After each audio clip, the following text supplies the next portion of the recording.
ED की chargesheet में नाम आने पर भूपेश बघेल ने ट्वीट किया है। ट्वीट कर भूपेश बघेल ने निशाना साधा है। चार्जशीट में नाम राजनीतिक साजिश का हिस्सा है। बघेल ने ट्वीट में लिखा, राजनीतिक दबाव में ईडी साजिश रच रही है। जबरन आरोपियों से बयान दर्ज कराने का आरोप लगाया है। दबाव पूर्वक मेरे खिलाफ बयान ईडी दिलवा रही है। पैसों के लेन देन का आरोप पूरी तरह से निराधार है, ये भूपेश बघेल ने कहा। उन्होंने कहा, असली अपराधियों को बचाने की कोशिश की जा रही है।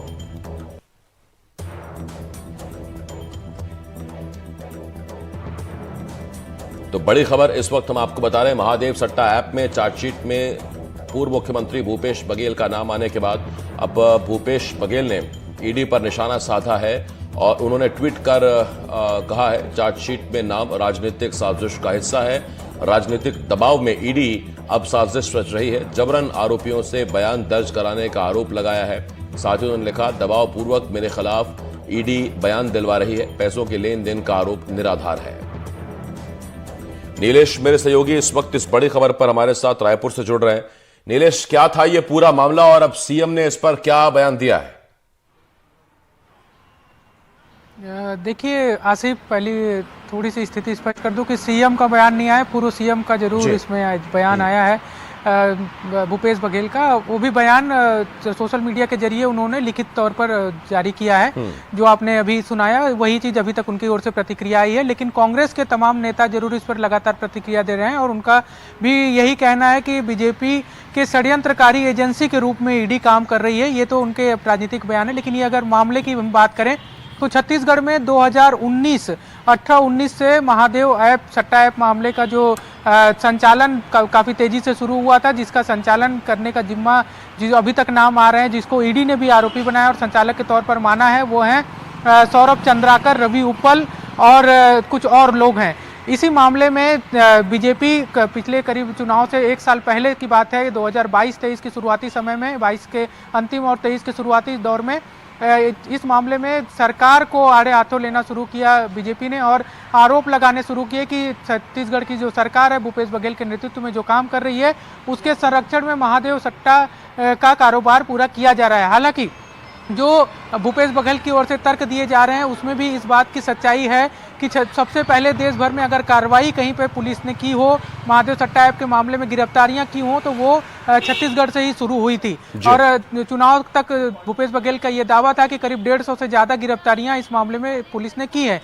लेकिन अब ईडी इस मामले में अपनी कार्रवाई शुरू करती है तो शुरुआत होती है मुख्यमंत्री के राजनीतिक सलाहकार विनोद वर्मा के यहाँ छापे से। इसके अलावा और भी लोगों के यहाँ छापे पड़े, लेकिन जो बड़े नाम थे इस मामले में वो विनोद वर्मा का था, जो मुख्यमंत्री के सलाहकार थे उस समय तत्कालीन।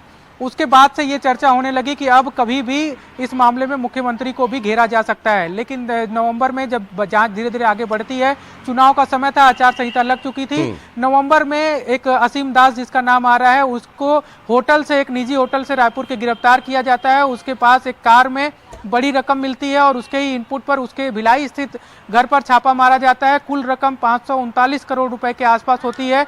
असीम दास, ईडी का दावा है कि अपने बयान में कहता है कि ये पैसे चुनाव में लाभ देने के लिए राजनीतिक संरक्षण के हिसाब से भूपेश बघेल को पहुंचाने थे। इसी दरमियान एक ईमेल के जरिए शुभम सोनी, जो अपने आप को इस पूरे मामले का संचालक बताता है, महादेव सट्टा ऐप का कथित तौर पे संचालक, उसका ईमेल किसे बयान ईडी के पास पहुंचता है। वो भी कहता है कि भूपेश बघेल को पैसे पहुंचाए गए संरक्षण के नाम पर।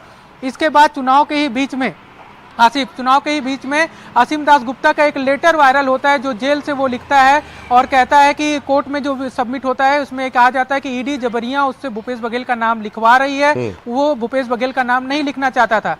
इस मामले में जब राजनीतिकरण लगातार होने लगता है तो इसी दरमियान जो सत्ता बदल जाती है, बीजेपी की सरकार आ जाती है और अब 1 जनवरी 2024 को ईडी की ओर से एक सप्लीमेंट्री चार्जशीट पेश की गई है, जिसमें इस बात का जिक्र किया गया है कि असीम दास जो कि बयान दिया था कोर्ट में कि उसको जबरियां लिखवाया गया, उससे पलट गया है और उसका कहना है कि अब उसके वकील के साथ एक प्रभावशाली व्यक्ति आया हुआ था।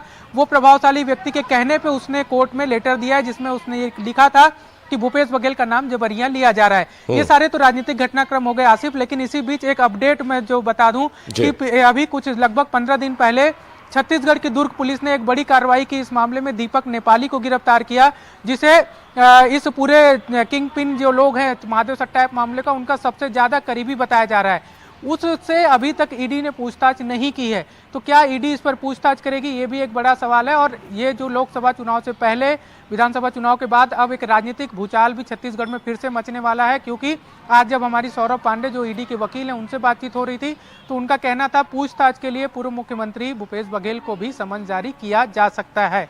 तो आसिफ, कुल मिलाकर ये है कि छत्तीसगढ़ में अब एक बार फिर से महादेव ऑनलाइन सट्टा ऐप और इससे इसके राजनीतिक भूचाल और राजनीतिक गर्माहट इसकी अब महसूस की जाएगी। बिल्कुल, यही मैं आपसे पूछने वाला था भी नीलेश, कि क्या पूर्व मुख्यमंत्री को ईडी पूछताछ के लिए बुला सकती है। आपने जवाब में कहा कि हाँ, ऐसा हो सकता है जो ईडी के वकील ने बताया। अब सवाल यह है कि पूछताछ हो, उसमें कुछ निकले ना निकले, लेकिन इस पूरे प्रकरण से 2024 लोकसभा चुनाव से पहले कांग्रेस को कितना बड़ा झटका लग सकता है, क्योंकि भूपेश बघेल कांग्रेस का बड़ा नाम। बिल्कुल आसिफ, देखिए अब इस बात से इनकार भी नहीं किया जा सकता कि ये सारे आरोप भले वो सही हैं कि गलत हैं, ये जब तक इसमें फैसले नहीं आ जाते कुछ कहना संभव ही नहीं है। लेकिन ये जरूर है कि राजनीतिक तौर पे कांग्रेस को इसका नुकसान विधानसभा चुनाव 2023 में झेलना पड़ा। आप अगर हम सीटों का जो रिजल्ट आया उस पर ध्यान दें तो रायपुर, जहां पे सबसे ज्यादा चर्चा हो रही थी, वो पूरी सीटें, हालांकि कारण और भी हो सकते हैं, लेकिन ये भी एक बड़ा कारण था कि महादेव ऑनलाइन सट्टा ऐप मामले में सरकार सीधे गिरती नजर आ रही थी। ये आरोप असर कर रहा था बीजेपी का कि सरकार के संरक्षण में युवाओं का भविष्य खराब करने का काम ऑनलाइन सट्टा के ऐप के मामले से हो रहा है। जहां से इसके संचालक आते हैं सौरभ चंद्राकर और रवि उप्पल और जो भी दूसरे अन्य लोग हैं, जहां पे सबसे ज्यादा फैला ये रैकेट, वो वैशाली नगर सीट थी, वहां 42,000 वोटों से कांग्रेस हारी है। बिलासपुर शहरी इलाका है, वहां पर हारी है। रायगढ़ में एक व्यापारी की मौत ऑनलाइन सट्टा ऐप मामले में पैसा गंवाने की वजह से हुई थी, वहां एक रैली निकली थी कि सट्टा खेलना छोड़ दो अगर जान बचाना है, तो वहां से कांग्रेस हार गई है। जितने दुर्ग जिले की जो सीट थी वहां से कांग्रेस हार गई है। तो ऐसे में राजनीतिक नुकसान से इनकार नहीं किया जा सकता। और लोकसभा चुनाव में अब फिर से अगर सीधे तौर पे जो कांग्रेस के सबसे प्रमुख चेहरों में से एक हैं छत्तीसगढ़ में, जो सबसे बड़े चेहरे माने जा रहे हैं भूपेश बघेल, अगर उनको सीधा टारगेट किया जा रहा है, और अब तक तो सिर्फ आरोप लगते थे, लेकिन अब अगर समन जारी कर लिया जाता है, ईडी उनके पास पहुंच जाती है पूछताछ करने के लिए, अगर ऐसा होता है तो एक नुकसान पॉलिटिकली ऐसा हो सकता है कांग्रेस को, इससे इनकार नहीं किया जा सकता। बहुत धन्यवाद आपका नीलेश, इस तमाम जानकारी के लिए।